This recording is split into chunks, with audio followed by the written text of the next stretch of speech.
Imagine एक ऐसा player जो फुटबॉल हिस्ट्री का मोस्ट डेकोरेटेड प्लेयर माना जाता था। उसने 43 से ज्यादा मेजर ट्रॉफीज जीती, 3 चैंपियंस लीग, ब्राजील को कोपा अमेरिका जिताया, बार्सिलोना की ग्रेटेस्ट टीम का हिस्सा रहा और आर्गुएबली फुटबॉल हिस्ट्री का one of the greatest right back था। और फिर वही इंसान एक दिन जेल चला जाता है।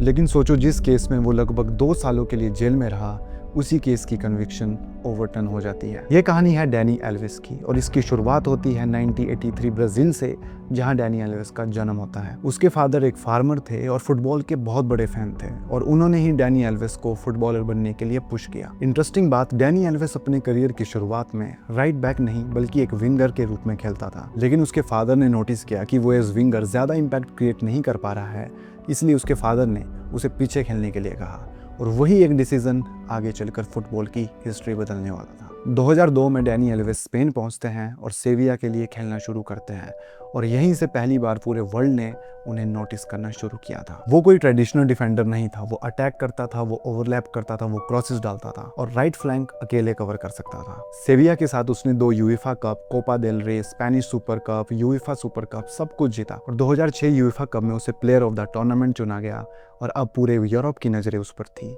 और फिर आता है बार्सिलोना का कॉल। 2008 में बार्सिलोना ने उसे लगभग 33 मिलियन यूरोस में साइन किया और उसके बाद जो हुआ वो अनबिलीवेबल था। पेप की बार्सा में डैनी एल्विस सिर्फ डिफेंड नहीं करता था, वो अटैक का हिस्सा था। मेसी के साथ उसकी राइट साइड केमिस्ट्री इनक्रेडिबल थी। मेसी अंदर आता था और डैनी एल्विस बाहर से ओवरलैप करता था और बार्सा की राइट फ्लैंक ऑपोजिशन के लिए नाइटमेयर बन गई थी। अब सुनो डैनी एल्विस की अचीवमेंट बार्सिलोना के साथ। 6 La Liga titles, 4 Copa del Rey, 3 UCL, 3 club world cup और भी बहुत सारी मेजर ट्रॉफीज। एक वक्त तक डैनी एल्विस फुटबॉल हिस्ट्री का मोस्ट डेकोरेटेड प्लेयर माना जाता था।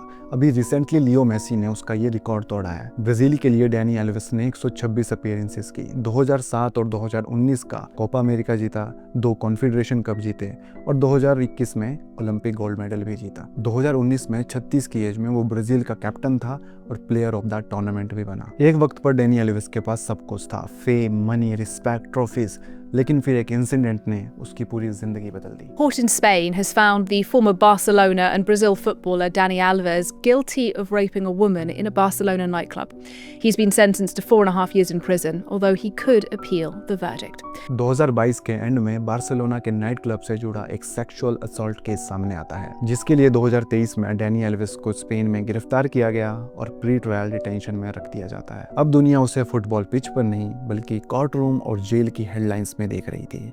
जो प्लेयर कुछ साल पहले चैंपियंस लीग जीत रहा था, अब जेल में बैठा था। 2024 में बार्सिलोना कोर्ट ने उसे सेक्सुअल असॉल्ट के लिए गिल्टी पाया और 4 साल और 6 महीने की सजा सुनाई। लेकिन डैनी एल्विस हाई कोर्ट में अपील करता है और लगभग 14 महीने कस्टडी में रहने के बाद उसे बेल मिल जाती है। लेकिन असली ट्विस्ट अभी बाकी था। 28 मार्च 2025 को कैटलोनिया कोर्ट ने डैनी एल्विस को निर्दोष डिक्लेयर किया। कोर्ट ने कहा कि एविडेंस को देखते हुए original conviction required standard of proof तक गिल्ट एस्टेब्लिश नहीं करती थी। यानी जिस कन्विक्शन की वजह से वो जेल में गया था, वही कन्विक्शन अब अपील में पलट गई थी। सोचो ये केस कैसे उसकी लाइफ खराब कर देता है। एक वक्त जो खिलाड़ी हर वीकेंड अपने अटैकिंग रन्स और स्किल्स से हमें एंटरटेन करता था, आज फुटबॉल से पूरी तरह दूर है। 43 से ज्यादा ट्रॉफीज जीती, ब्राजील के लिए हिस्ट्री बनाई और वर्ल्ड का मोस्ट डेकोरेटेड प्लेयर बना। लेकिन इस लेजेंडरी लेगेसी के बीच एक ऐसा केस आ गया जिसने उसकी पूरी जिंदगी बदल दी। आज भी डैनी एल्विस का नाम फुटबॉल ग्रेटनेस और कंट्रोवर्शियल लीगल चैप्टर दोनों से जोड़ा जाता है और शायद यही उसकी कहानी का सबसे ट्रेजिक हिस्सा है। फुटबॉल ने उसे दुनिया के सबसे ऊंचे मुकाम तक पहुंचा दिया,